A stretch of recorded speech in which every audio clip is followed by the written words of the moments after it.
अगर कलम को कुचल दो तो तालीम के चिराग बुझा दो। आदाब, नमस्कार।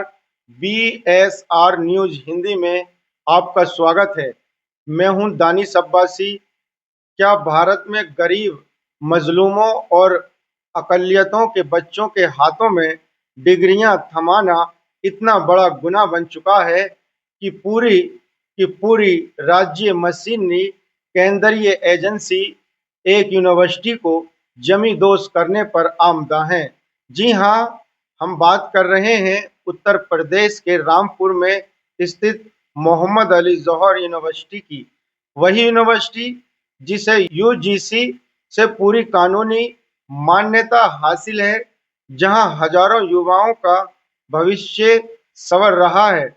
लेकिन आज वही जौहर यूनिवर्सिटी जाति दुश्मनी, सियासी रंजिश, जांच एजेंसियों के चक्रव्यूह में छटपटा रही है। कभी रातों रात 38 इमारतों पर बुलडोजर चलाने का फरमान जारी होता है, तो कभी ईडी यानी निर्देशालय की टीम परिसर को किसी छावनी में तब्दील कर देती है। आखिर क्यों निशाने पर है जौहर यूनिवर्सिटी?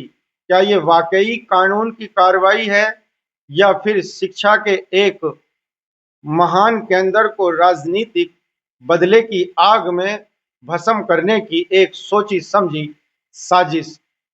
आज BSR न्यूज हिंदी पर हम किसी डर या दबाव के बिना साक्ष्यों और तथ्यों के साथ इस पूरे मामले की परत दर परत खोलेंगे। इस पूरी कहानी का सच जानने के लिए उस नाम की अजमत को समझना होगा जिस पर इस यूनिवर्सिटी की बुनियाद टिकी है। मौलाना मोहम्मद अली जौहर यह सिर्फ एक नाम नहीं, बल्कि भारत के स्वतंत्र संग्राम की वह ताकतवर आवाज है जिसने ब्रिटिश हुकूमत की चूल हिला दी थी। खिलाफत आंदोलन और असहयोग आंदोलन में महात्मा गांधी के सबसे करीबी और विश्वासीय साथियों में शुमार मौलाना जौहर एक निडर पत्रकार, अजीम शायर और दिल्ली के ऐतिहासिक जामिया मिल्लिया इस्लामिया के सह संस्थापक थे। जब आजम खान ने रामपुर के पिछड़े और तालीमी तौर पर कटे हुए इलाके में एक अंतर्राष्ट्रीय स्तर का इदारा बनाने का सपना देखा, तो उन्होंने इसकी बुनियाद भारत के इसी अजीम मुजाहिद आज़ादी के नाम पर रखी।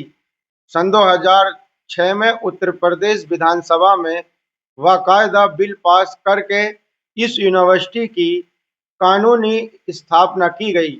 यूजीसी मान्यता यूनिवर्सिटी को विश्वविद्यालय अनुदान आयोग यानी यूजीसी से मुकम्मल और वैध मान्यता प्राप्त है। करीब 400 एकड़ के विशाल दायरे में फैली इस यूनिवर्सिटी में इंजीनियरिंग, मेडिकल, लॉ, पैरामेडिकल और साइंस जैसे दर्जनों आधुनिक संकार्य मौजूद हैं। अब सवाल उठता है कि अगर सब कुछ कानूनी और जायज है, तो फिर इस यूनिवर्सिटी को एक मुजरिम की तरह कटघरे में क्यों खड़ा किया जा रहा है? हालिया घटनाक्रम पर नजर डालें तो रामपुर विकास प्राधिकरण RDA ने अचानक यूनिवर्सिटी की करीब 38 इमारतों को ढहाने का नोटिस चस्पा कर दिया। दलील दी गई कि इनका नक्शा पास नहीं है। जरा सोचिए, जो इमारतें सालों से खड़ी हैं, जहां आधुनिक लाइब्रेरी है, लैब्स हैं, क्लासरूम में पढ़ाई चल रही है, उन्हें रातों रात अवैध घोषित कर दिया जाता है। जब इस फरमान का भारी विरोध हुआ और छात्रों के भविष्य पर तलवार लटकी, तो मॉडल आयुक्त की कोर्ट ने ध्वस्तीकरण के इस आदेश पर स्टे ला दिया। लेकिन खेल यहीं खत्म नहीं हुआ। जैसे ही कोर्ट से राहत मिली, ईडी की एंट्री कर दी गई। जांच के नाम पर यूनिवर्सिटी में पढ़ रहे बेकसूर छात्रों तक का डेटा खंगाला जाने लगा। अगर निष्पक्ष और बेबाक नजरिए से देखा जाए, तो ये साफ जाहिर होता है कि जौहर यूनिवर्सिटी किसी वित्तीय गड़बड़ी का मामला कम और राजनीतिक बदले का शिकार ज्यादा है। उत्तर प्रदेश में सैकड़ों ऐसी निजी और सरकारी इदारे हैं जहां जमीनी पेच या नक्शे के मुद्दे हैं, लेकिन पूरी राज्य मशीनरी केवल इसी एक यूनिवर्सिटी के पीछे हाथ धोकर पड़ी है। क्या आजम खान से राजनीति दुश्मनी का बदला उन हजारों बेकसूर छात्रों से लिया जाएगा जो रात दिन मेहनत करके डॉक्टर और इंजीनियर बनने का सपना देख रहे हैं? कभी यूनिवर्सिटी की बाउंड्री वॉल तोड़ा गया, कभी बिजली पानी के कनेक्शन काटना और कभी इमारतों पर बिल्डोजर और ईडी की रेड, या सीधे तौर पर एक चलती हुई यूनिवर्सिटी को पूरी तरह ठप करने की कोशिश नजर आती है। कानूनी तौर पर सच यह है कि आजम खान या जौहर यूनिवर्सिटी पर जितने भी आरोप लगाए गए हैं, चाहे वह जमीन के हों या वित्तीय लेन देन के हों, वह सभी अदालत में विचाराधीन हैं। देश की किसी भी शीर्ष अदालत ने जौहर यूनिवर्सिटी को अवैध घोषित नहीं किया है और न ही इसकी यूजीसी मान्यता रद्द की है। अदालत का फैसला आने से पहले ही रोज नए नोटिस जारी करना, पुलिस प्रशासन का दबाव बनाना, मीडिया ट्रायल करके संस्था की छवि को खराब करना, लोकतंत्र के सिद्धांतों पर सवालिया निशाना लगता है।